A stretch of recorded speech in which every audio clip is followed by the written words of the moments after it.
Olá, meus queridos alunos e alunas dos terceiros anos A, B, C e D do Centro de Ensino Médio 2 do Gama.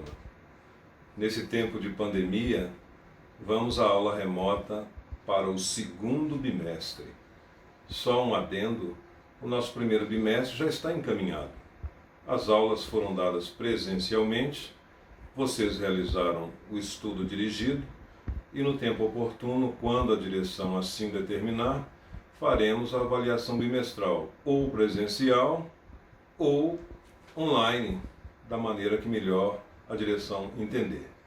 Vocês já garantiram os pontos do estudo dirigido.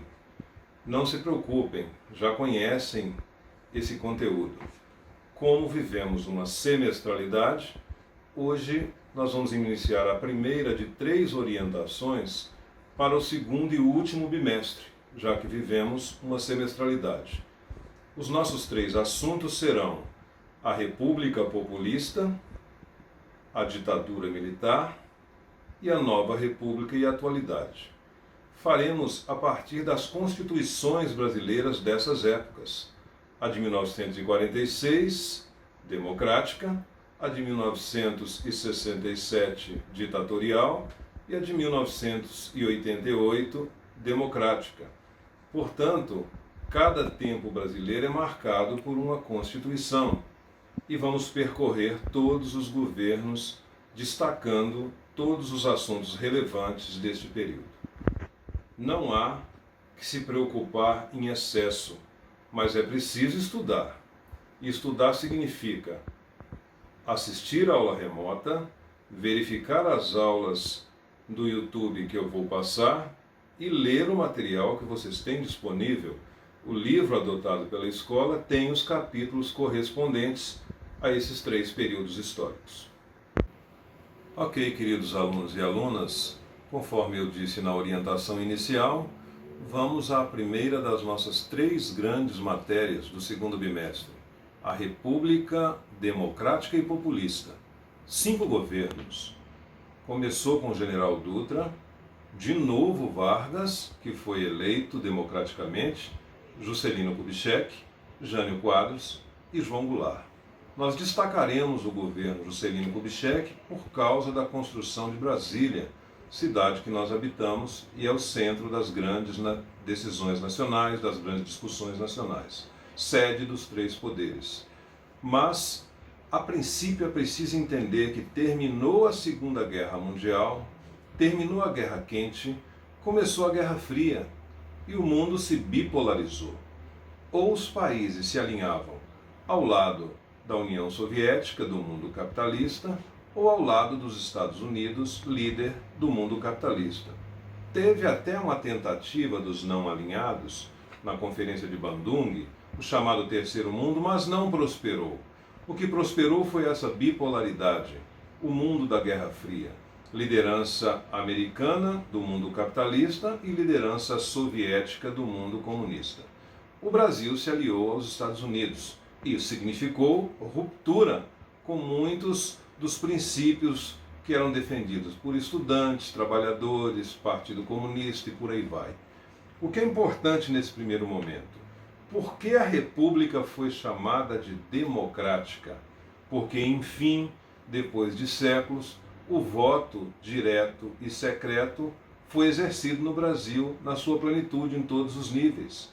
Então, a democracia se baseia no exercício livre do voto. Lembrem-se que na República Velha o voto era de cabresto, o voto era aberto, vigiado, era uma república dos fazendeiros, das elites.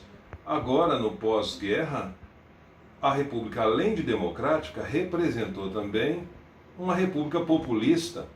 E no material que vocês vão ler, está dito que o populismo não é algo só brasileiro, é fenômeno latino-americano e, grosso modo, podemos resumi-lo como a manipulação das massas.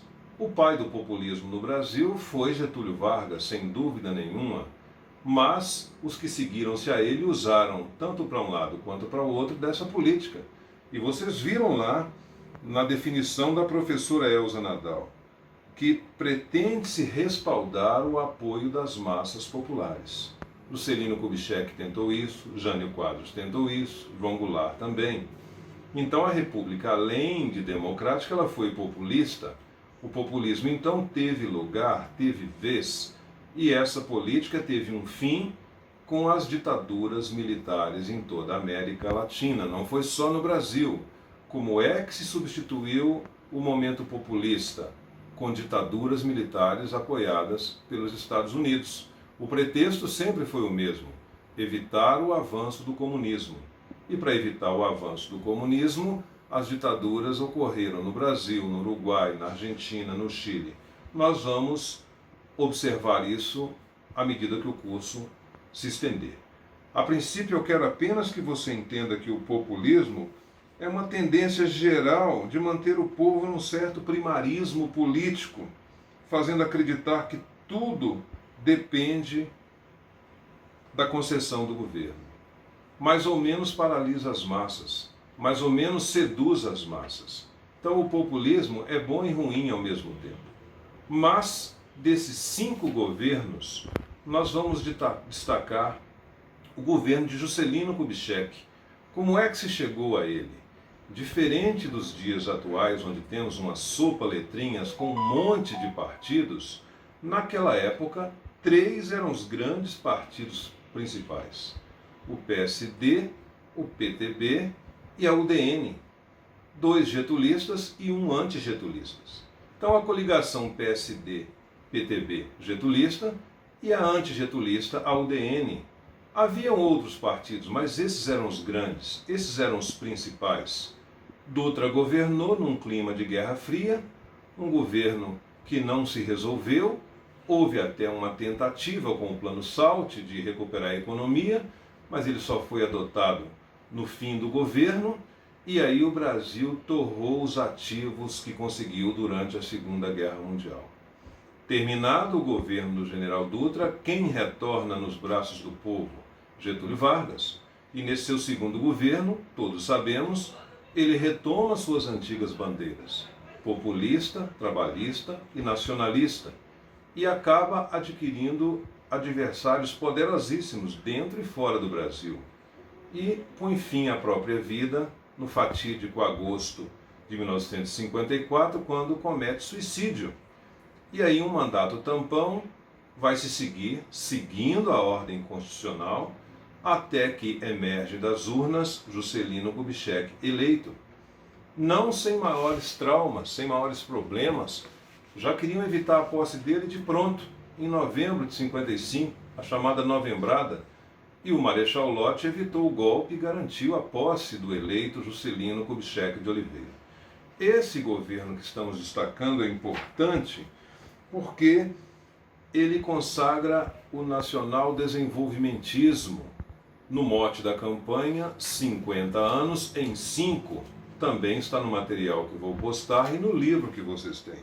E esses 50 anos em 5 consagrava o que? Um monte de metas que foram alcançadas, umas mais, outras menos, e você vai ver que as coisas principais eram melhoramento da infraestrutura, construção de Brasília, melhoramento dos portos, etc, etc. As metas mais ligadas à preparação do Brasil para ser um país exportador, um país industrial, um país competitivo em nível internacional foram alcançadas. Outras metas foram menos alcançadas, como a educação e a saúde, poucos % do PIB revertidos nessas metas. Mas as 30 metas foram perseguidas. Brasília não é a 31ª meta, é a meta síntese. Juscelino, enquanto candidato, prometeu transferir a capital para o interior do Brasil e o fez. Isso vinha desde o rei, desde Dom Pedro, mas a conjuntura política favoreceu Juscelino e ele, depois do discurso em Jataí, onde prometeu cumprir a Constituição, construiu, com apoio dos candangos, uma cidade em 3 anos e 10 meses. Ao final do seu governo, a capital foi transferida do Rio de Janeiro para Brasília e é a capital federal até hoje. Mas Juscelino, o presidente Peixe Vivo, o presidente Bossa Nova, o presidente que inaugurava obras prontas e não apenas promessas, o presidente que seduziu a população brasileira, apoiado por uma vitória esportiva, a Copa do Mundo de 58, o Brasil foi campeão mundial de futebol e abandonamos, no dizer do poeta, o complexo de vira-lata. Ele também sofreu muita adversidade e não conseguiu fazer um governo tranquilo. No final do seu governo, nós vamos ver as reações. As classes médias estavam insatisfeitas com sua política desenvolvimentista. Os pobres insatisfeitos porque a fome, o analfabetismo e o desemprego não se resolveram. Os setores rurais não se beneficiaram, porque a política clientelista dos coronéis, que deveria ter acabado, não acabou. Os desequilíbrios entre o campo e a cidade se acentuaram. E, ao final do seu governo, ele rompe com o FMI. Os próximos governos, portanto, teriam que administrar uma dívida externa crescente e não havia ainda a lei de responsabilidade fiscal. Portanto, os governos de Jânio Quadros e João Goulart foram uma tentativa de contornar aquelas coisas complicadas que advieram do desenvolvimentismo de JK. Não lograram êxito, um renunciou e o outro foi sacado do governo com golpe. O golpe militar que instalou no Brasil por 21 anos a ditadura militar. De 64 a 85, 5 generais presidentes eleitos indiretamente no Congresso Nacional, no Colégio Eleitoral. Destacaremos o AI-5 e as campanhas que deram fim à ditadura militar, mas isso já é outra aula. Por hoje, vocês devem ler os capítulos correspondentes a esses 5 presidentes: Dutra, Vargas, Juscelino, Jânio Quadros e João Goulart, e destacar o construtor de Brasília, o presidente Peixe Vivo, o Juscelino. Precisamos de um novo Juscelino. Eu sou juscelinista, mas admito que ele teve problemas em seu governo. Mas havia um projeto nacional. Carecemos, na atualidade, de um caminho a seguir. Precisamos de um novo Juscelino.